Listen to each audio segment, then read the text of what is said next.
Welcome to this new series of practice questions for the CWI Fundamentals Examination, also known as CWI Exam Part A.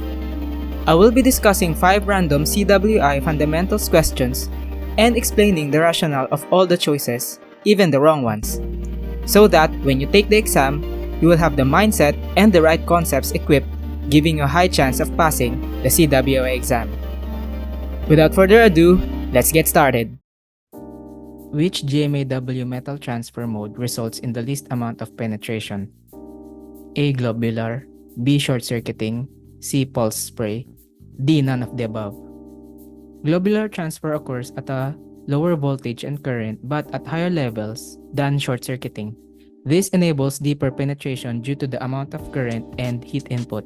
Pulse spray or pulse transfer varies the current during the process, which enables all-position welding because of more control over the weld. It can also be used for thinner metals which cannot be applicable for globular or the conventional spray transfer, which leaves us to the answer here, short-circuiting. Short-circuiting has the lowest heat input out of all the GMAW modes of transfer because of its low voltage and current setting. Next question. The melting point of carbon steel is approximately A. 2250 degrees Fahrenheit, B. 2375 degrees Fahrenheit, C. 2780 degrees Fahrenheit, or D. 3000 degrees Fahrenheit. If you would look at the iron-carbon phase diagram, the temperature in which carbon steel turns into molten liquid is approximately 2800 degrees Fahrenheit, where you can see the line between the ferrite and the liquid. That means the temperature above it will melt the carbon steel. Carbon steel falls around the 0 to 0.8% carbon. Anything above 0.8% will become a high tensile carbon steel, and anything above 2% will result into cast iron. As you can see here, the melting point of carbon steel is at a higher temperature, which is around 2800 degrees. So the answer here is letter C, 2780 degrees Fahrenheit. Which of the following gases is commonly used as a shielding gas for GTAW or gas tungsten arc welding or TIG? A. Argon, B. Carbon dioxide, C. Oxygen, D. Argon CO2. Argon is the most common shielding gas because not only amongst the choices that it is the only inert gas, but it is also the cheapest among all the shielding gases.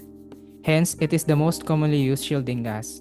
The answer here is letter A. Shielding gas can also be used as a mixture. That is why you see the argon CO2 as a choice here. These mixtures of shielding gas will produce a different purpose than when used singularly. ASME Section 2 Part C not only provides information about the filler metals and electrodes, but for the shielding gases as well. The technique which does not aid in reducing residual stress is A. Pinning, B. Vibratory stress relief, C. External restraint, or D. Preheating.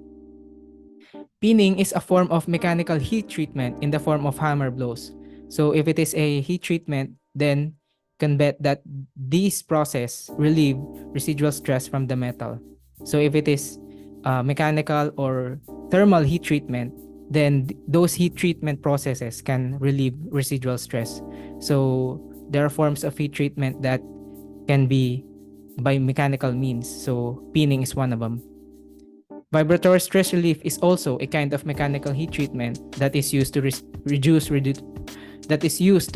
residual stresses. Preheating is a form of thermal heat treatment that enables the material to resist rapid cooling. Hence, it helps prevent distortion and helps in relieving residual stresses, which leaves with the answer letter C, external restraint. External restraint does not have anything to do in reducing residual stresses and may help distort it because metals, when heated, tends to expand. Having external restraints will just add undue thermal stresses on the metal. Next question. Which of the factors listed below has the least amount of effect on the residual stress and distortion that results from welding? A. Heat input, B. Tensile strength, C. Welding position, D. Phase change. Heat input, of course, has an effect on the residual stress because it affects the rate of cooling of the metal.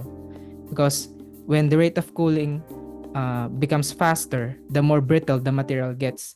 Hence, the residual stresses will become greater, or the distortion on that metal will become more prevalent. Tensile strength not only denotes strength but also the hardness of the material. The higher the tensile strength, hence more carbon, the more stringent post-weld heat treatment procedure will be used to remove the residual stresses. ASME 1 provides a guide in the post-weld heat treatment variables that will be needed to be taken into account, like the amount of equivalent carbon and the thickness of the base metal.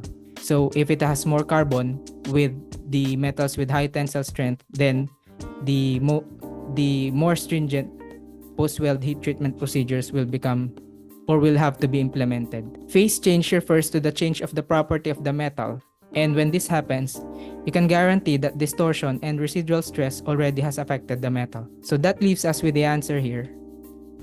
Letter C.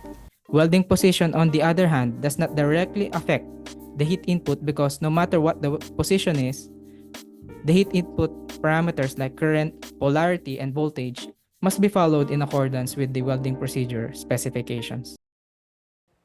If you have questions, do not forget to comment down below and also like this video, as it will help the algorithm find like-minded viewers like you who are looking guides for the CWI exam. And if you want more of these kinds of videos, I have tutorials on CWI practice questions, writing welding documents, and many more. Click these playlists right here. Do not forget to subscribe and turn in the notification bell for the latest videos. See you on the next one.